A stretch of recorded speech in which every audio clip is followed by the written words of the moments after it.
Assalamualaikum warahmatullahi wabarakatuh. Perkenalkan, nama saya Diah Pramesya Rahayu dengan NIM 20029115 dari Prodi Pendidikan Matematika. Pada kesempatan ini, saya mengucapkan terima kasih pada teman-teman yang telah menyempatkan waktunya presentasi bersama saya kali ini. Pada kesempatan kali ini juga, saya akan membahas mengenai hak dan kewajiban warga negara.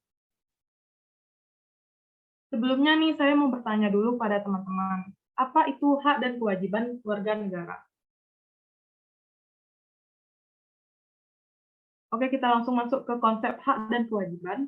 Yang pertama, hak adalah sesuatu yang harus diterima sebagai konsekuensi pemenuhan kewajiban. Kewajiban adalah sesuatu yang harus dilakukan sebagai konsekuensi seseorang dengan statusnya. Dari pengertian tersebut tergambar bahwa hak dan kewajiban merupakan dua konsep yang berbeda, tapi tidak dapat dipisahkan.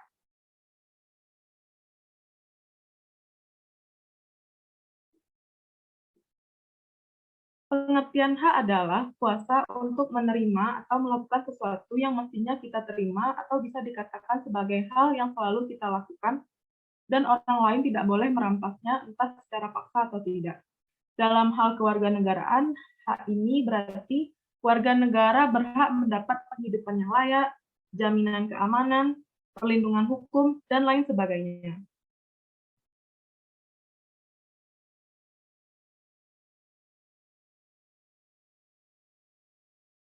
Selanjutnya, pengertian kewajiban. Pengertian kewajiban adalah suatu hal yang wajib kita lakukan demi mendapatkan hak atau wewenang kita. Bisa jadi kewajiban merupakan hal yang harus kita lakukan karena sudah mendapatkan hak. Sebagai warga negara, kita wajib melaksanakan peran sebagai warga negara sesuai kemampuan masing-masing, supaya mendapatkan hak kita sebagai warga negara yang baik. Nah, setelah kita mengetahui konsep hak dan kewajiban, selanjutnya kita akan membahas mengenai hak dan kewajiban warga negara.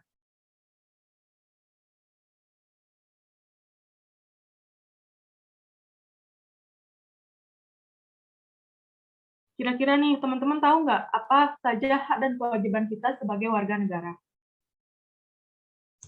Kurang tahu, Kak. Jadi yang pertama kita akan membahas dulu mengenai hak sebagai warga negara. Yang pertama, berhak mendapat perlindungan hukum. Ini tercantum pada pasal 27 ayat 1 Undang-Undang Dasar 1945 yang berbunyi, segala warga negara bersamaan kedudukannya di dalam hukum dan pemerintahan dan wajib menjunjung hukum dan pemerintahan itu dengan tidak ada kecualinya. Ini berlaku atau penerapannya dalam kehidupan sehari-hari itu misalnya ketika ada seseorang yang melanggar peraturan yang berlaku, maka orang itu harus dikenakan sanksi atau denda yang sesuai dengan peraturan yang berlaku tanpa harus membedakan status sosialnya. Yang kedua, berhak mendapatkan pekerjaan dan kehidupan yang layak. Pasal 27 ayat 2 Undang-Undang Dasar 1945 yang berbunyi tiap-tiap warga negara berhak atas pekerjaan dan kehidupan yang layak bagi kemanusiaan. Ini misalnya tercantum penerapan dalam kehidupan sehari-harinya, misalnya setiap orang tuh berhak mendapatkan pekerjaan dan berhak juga memperoleh gaji sesuai dengan pekerjaannya. Selanjutnya,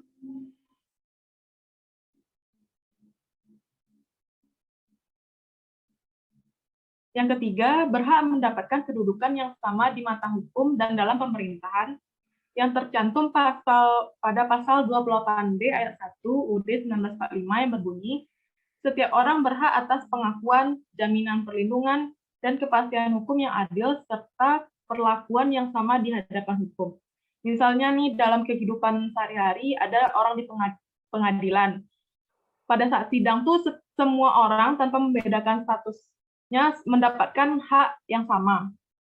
Terus dalam pemilu misalnya, setiap orang di Indonesia tuh berhak memilih, bebas memilih, dan bebas juga untuk mencalonkan diri dalam pemilu. Yang keempat, bebas untuk memilih, memeluk, dan menjalankan agama yang dipercayai. Ini tercantum pada pasal 29 ayat 2 UUD 1945 yang berbunyi, negara menjamin kemerdekaan tiap-tiap penduduk untuk memeluk agamanya masing-masing dan untuk beribadat menurut agamanya dan kepercayaannya itu. Misalnya di Indonesia sendiri, agama dan kepercayaan masyarakat Indonesia itu beragam. Ada yang menganut agama Islam, Hindu, Buddha, dan lain sebagainya. Selanjutnya,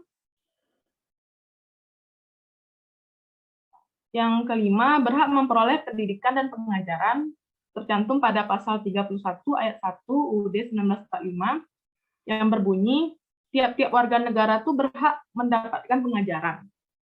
Ini implementasinya dalam kehidupan sehari-hari, misalnya seperti kita berhak mendapatkan pendidikan baik secara formal ataupun non formal. Yang selanjutnya, hak berpendapat pada pasal 28 UUD 1945 yang berbunyi, kemerdekaan berserikat dan berkumpul, mengeluarkan pikiran dengan lisan dan tulisan dan sebagainya ditetapkan dengan undang-undang. Ini contohnya pada saat kita sehari-hari, kita bebas mengeluarkan pendapat, ikut organisasi, bebas mendirikan partai politik. Selanjutnya, yang ketujuh, hak membela negara, pasal 27 ayat 3 UUD 1945 yang berbunyi, setiap warga negara berhak dan wajib ikut serta dalam upaya pembelaan negara. Selanjutnya, hak untuk mengembangkan dan memajukan kebudayaan nasional Indonesia, pasal 32 ayat 1 UUD 1945 yang berbunyi, negara memajukan kebudayaan nasional Indonesia di tengah peradaban dunia dengan menjamin kebebasan masyarakat dalam memelihara dan mengembangkan nilai-nilai budayanya. Contohnya, misalnya, kita wajib atau kita harus memperkenalkan dan melestarikan tarian-tarian nasional, misalnya juga dengan memakai batik dan lain sebagainya. Selanjutnya, hak mendapat jaminan keadilan sosial. Pada pasal 28H ayat 3 UUD 1945 yang berbunyi, setiap orang berhak atas jaminan sosial yang memungkinkan jaminan pengembangan dirinya secara utuh sebagai manusia yang bermartabat.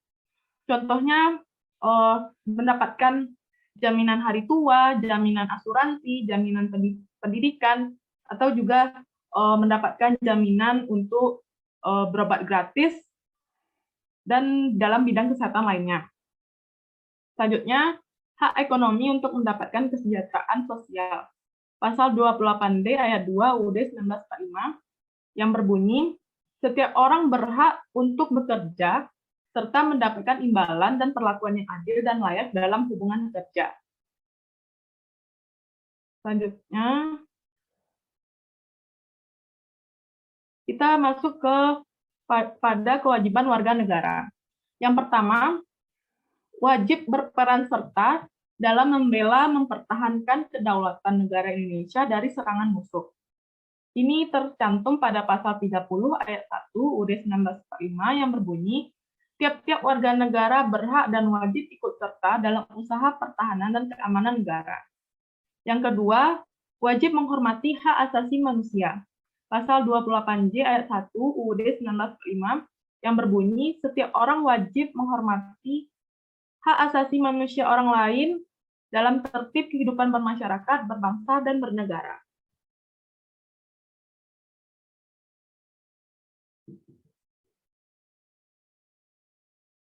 Yang ketiga, wajib tunduk kepada pembatasan yang ditetapkan dengan undang-undang. Ini tercantum pada pasal 28J ayat 2 UUD 1945 yang berbunyi, dalam menjalankan hak dan kebebasannya, setiap orang wajib tunduk pada pembatasan yang ditetapkan dengan undang-undang dengan maksud semata-mata untuk menjamin pengakuan serta penghormatan atas hak dan kebebasan orang lain dan untuk memenuhi tuntutan yang adil sesuai dengan pertimbangan moral, nilai-nilai agama, keamanan, dan ketertiban umum dalam suatu masyarakat demokratis. Selanjutnya, wajib membayar pajak dan retribusi yang sudah ditetapkan oleh pemerintah pusat maupun pemerintah daerah. Ini tercantum dalam UUD 1945. Nah, dari paparan materi di atas, kita telah mengetahui hak dan kewajiban kita sebagai warga negara. Perlu kita ketahui bersama bahwa hak dan kewajiban ini merupakan hal yang tidak bisa dipisahkan. Namun, dalam pemenuhannya itu harus seimbang. Kalau tidak seimbang, bisa terjadi pertentangan. Ketika kita telah melaksanakan kewajiban, berarti kita berhak untuk menuntut hak kita. Dan ketika kita telah mendapatkan hak, kita wajib memenuhi kewajiban kita. Oke, baiklah teman-teman, sekian paparan materi pada presentasi kali ini. Terima kasih atas waktunya. Assalamualaikum warahmatullahi wabarakatuh.